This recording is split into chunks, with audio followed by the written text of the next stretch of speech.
Recht herzlich willkommen auf meinem YouTube-Kanal Wissenschips. Heute möchte ich über Indigo, dem König der Farbstoffe, sprechen. Und was das mit Jeanshosen zu tun hat, das wirst du gleich erfahren. Falls dich das interessiert, bleib doch einfach dran, abonniere am besten meinen Kanal, um keine Folge zu verpassen, und ich wünsche dir jetzt viel Spaß.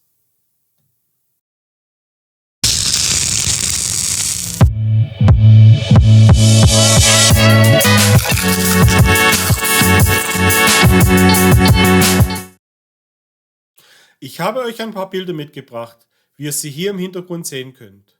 Was glaubst du, was diese Bilder alle miteinander gemeinsam haben? Nein, es handelt sich hier nicht nur um Lebensmittel, sondern auch um Lederhäute oder hier blau eingefärbte Stoffe. Ich hätte auch noch weitere Bilder zeigen können.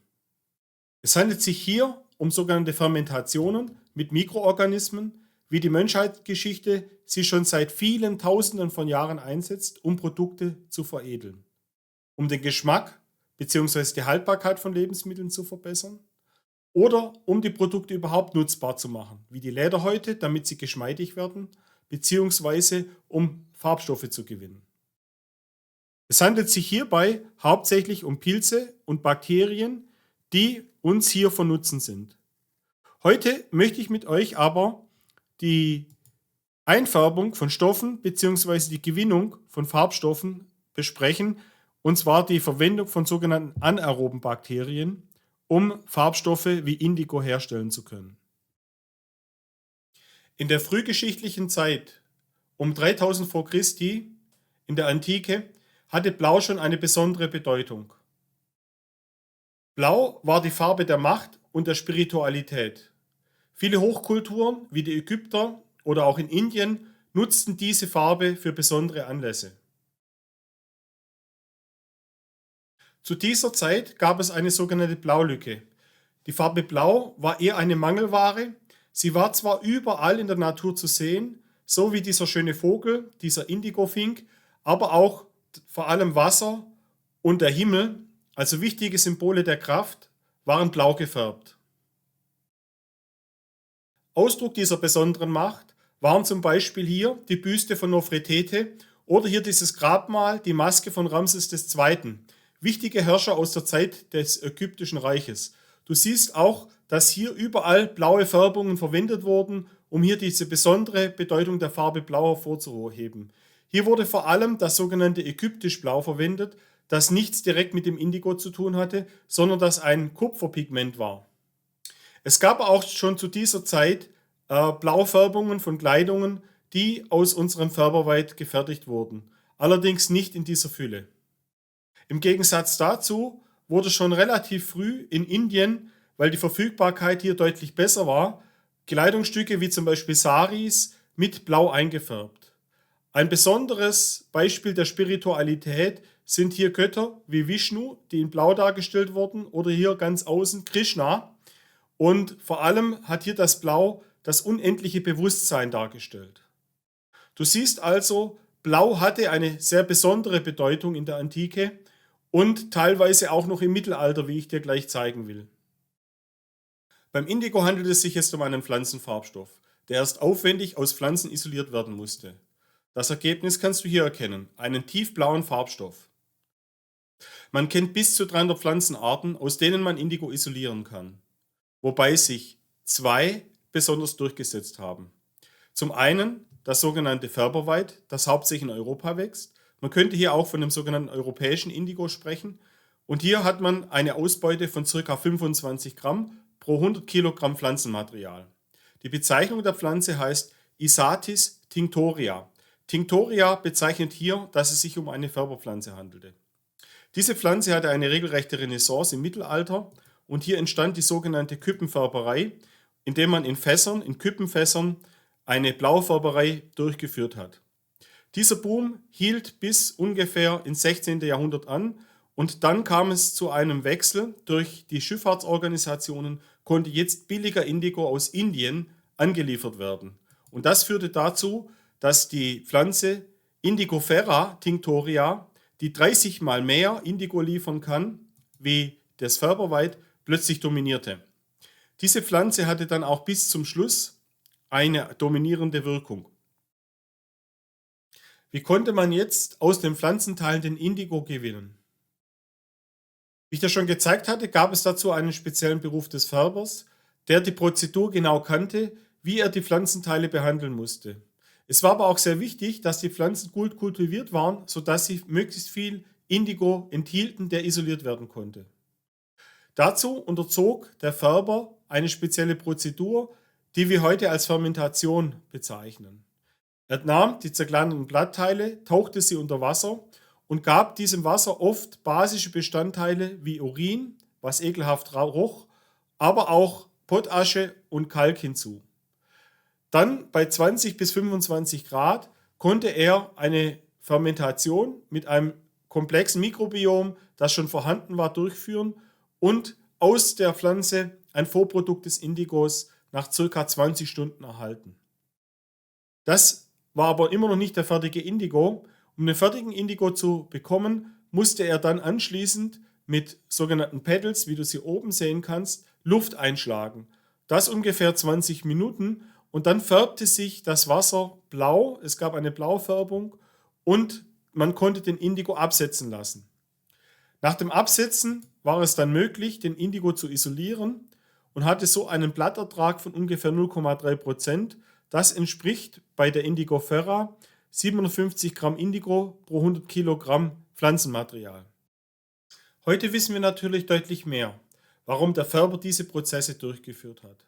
Und das möchte ich dir gleich an ein paar Strukturformen zeigen. Schauen wir uns zuerst mal die Pflanze Indigo Ferra an. Diese enthält ein Vorprodukt namens Indikan.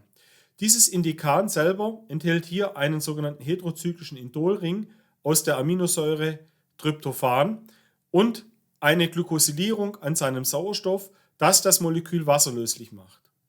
Es wird vermutet, dass die Pflanze das Indikan hergestellt hat, weil es bitter schmeckt und sich dadurch vor Fressfeinden geschützt hat.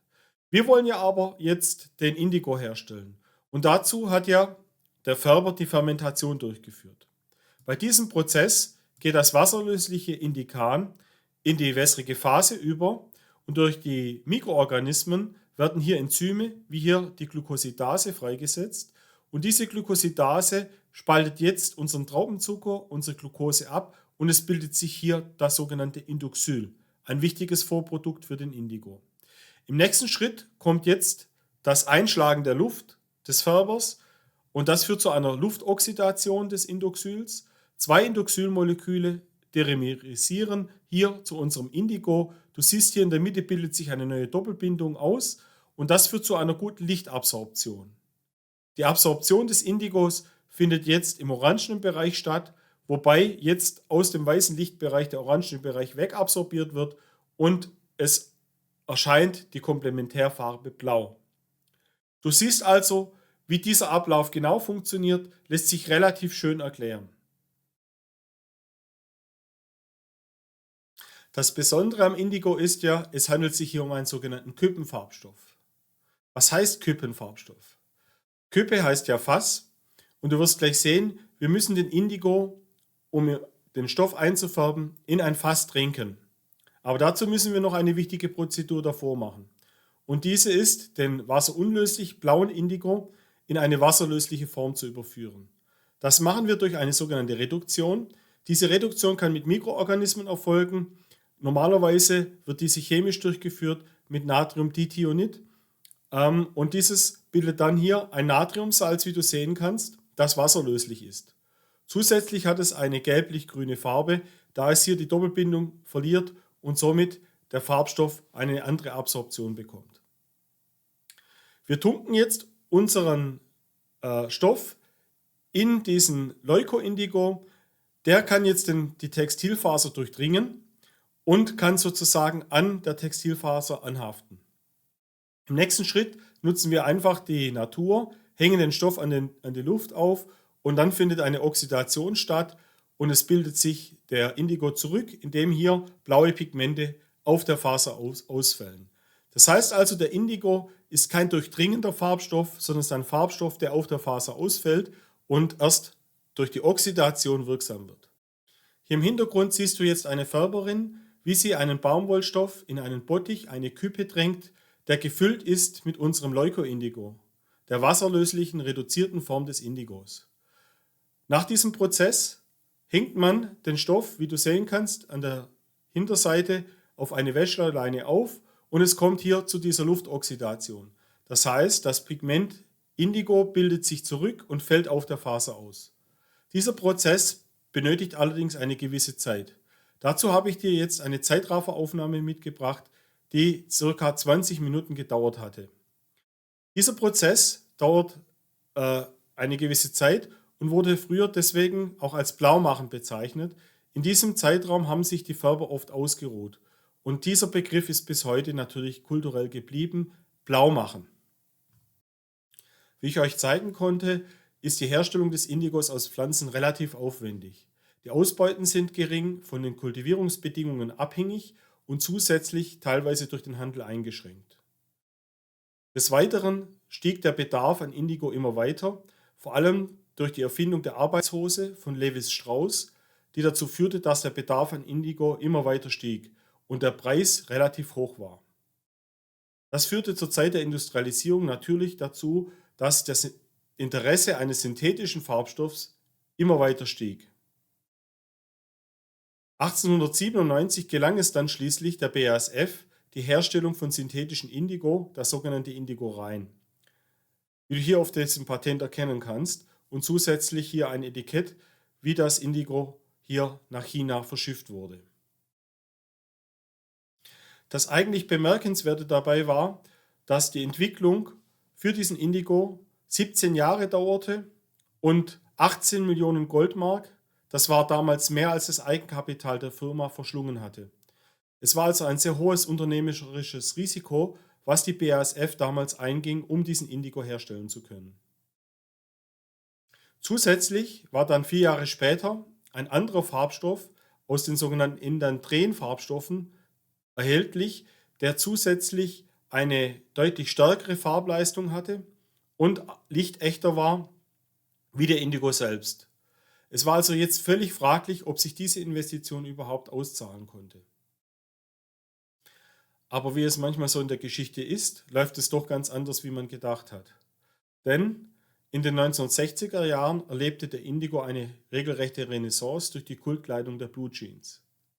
Wie du hier rechts erkennen kannst, handelt es sich um einen sogenannten Demin-Baumwollgewebe, wobei hier nur die Kettfäden mit Indigo eingefärbt sind und die Schussfäden rohweiß, wie du hier in dem roten Kreis erkennen kannst. Das führte dazu, dass eine spezielle Optik der Blue Jeans erhalten wurde und zusätzlich konnte man durch so einen sogenannten Stonewash-Effekt die Oberfläche etwas anreiben, sodass hier die weißen Bestandteile noch weiter hervorgehoben wurden. Ich möchte dir aber kurz nochmal erklären, wie die Synthese erfolgte, 1897, die heute auch noch weitgehend so durchgeführt wird. Man hatte hier vom Anilin gestartet. Das war ein Teerprodukt, das sehr einfach erhältlich war und kostengünstig war, ein sogenanntes Abfallstoffprodukt aus der Herstellung von Teerfarben. Hieraus hat man dann Phenylglycin-Nitril hergestellt und in einem weiteren Schritt das wichtige Produkt, das Phenylglycin, das als Salz vorliegt. Dieses Verfahren wurde von Heumann und Pfleger entwickelt, das dann mit einer sehr starken Base, die sogenannte Natriumamid-Base, zu einem Ringschluss führte in der Schmelze. Das Besondere also an diesem Verfahren war, dass es in der Schmelze durchgeführt wurde und eine eher unübliche Reaktion, einen Angriff von dem Kohlenstoff über einen negativ geladenen Kohlenstoff an den Aromaten erfolgte. Es bildet sich dann das sogenannte Indoxylnatriumsalz. Wie du schon weißt, reagiert es dann unter Oxidation zu unserem Indigo. Und dieses Verfahren wird heute noch angewandt. Du siehst, in den 1913er Jahren waren es 10.000 Jahrestonnen und heute sind wir schon bei 80.000 Jahrestonnen und wir stellen ca. 2 Milliarden Jeans pro Jahr her. Für mich stellt sich natürlich jetzt sofort die Frage, ist es auch möglich, den Indigo biotechnologisch herzustellen? Und das muss ich mit einem klaren Ja beantworten. Der Indigo selber ist ja ein Pflanzenfarbstoff. Das heißt, er hat schon einen Ansatz aus dem Stoffwechsel der Pflanze. Die Frage ist, können wir diesen vielleicht auch in einen anderen Organismus übertragen, um den Indigo herzustellen? Und das kann man mit Ja beantworten. Es gibt sogenannte Wildtyp-Bakterien wie Pseudomonas, Actinobacter oder Streptomyces, die in der Lage sind, den Indigo herzustellen. Und es gibt auch Patente und erste Überlegungen, das Ganze mit einem rekombinanten E. coli durchzuführen. Und da ist die Ausgangsbasis unsere Aminosäure Tryptophan. Wie du im Tryptophan schon erkennen kannst, enthält Tryptophan das sogenannte Indol als Baustein für unseren Indigo. Wir können jetzt mit einem Enzym, das schon in unserem E. coli vorhanden ist, der Tryptophanase, das Indol freisetzen. Und das Ziel ist es jetzt, aus diesem Indol den Indigo herzustellen. Dazu benötigen wir noch einen weiteren Trick. Wir nutzen ein Plasmid, das ein Enzym herstellt, hier in Orange dargestellt, das die Naphthalendioxygenase, und sie führt zur Oxidation des Indols und bildet dann unser Indoxyl. Und wie wir schon wissen, reagiert das Indoxyl jetzt weiter zu unserem Indigo und wir können jetzt schon Mengen zwischen 1 Gramm pro Liter an Indigo herstellen. Das ist allerdings noch nicht wirtschaftlich und wir müssten jetzt hier noch etwas mehr Forschungsarbeit reinstecken. Aber, und das ist das Aber, das Ziel könnte es sein, hier eine grüne Chemie aufzubauen, das heißt den Indigo vollsynthetisch herzustellen, aber jetzt nicht über Teerfarben und auch nicht über Petrochemie, sondern über Rohstoffe, wie sie in der Natur vorkommen, unserem Tryptophan, und eine sogenannte grüne Chemie aufzubauen, mit ohne giftigen Inhaltsstoffen in einer verträglichen Art und Weise. Wie du hier im Hintergrund erkennen kannst, sind wir schon am Ende angekommen. Und ich möchte dir zeigen, dass wir von der Antike bis über das Mittelalter in die Moderne gegangen sind und der Indigo eine große Geschichte aufweist. Von der vollsynthetischen Variante bis zur Überlegung, ob wir ihn vielleicht sogar biotechnologisch herstellen können. Wenn dir das gefallen hat, dann gib mir doch einen Daumen hoch, abonniere am besten meinen Kanal und ich würde mich freuen, wenn du beim nächsten Mal wieder dabei bist.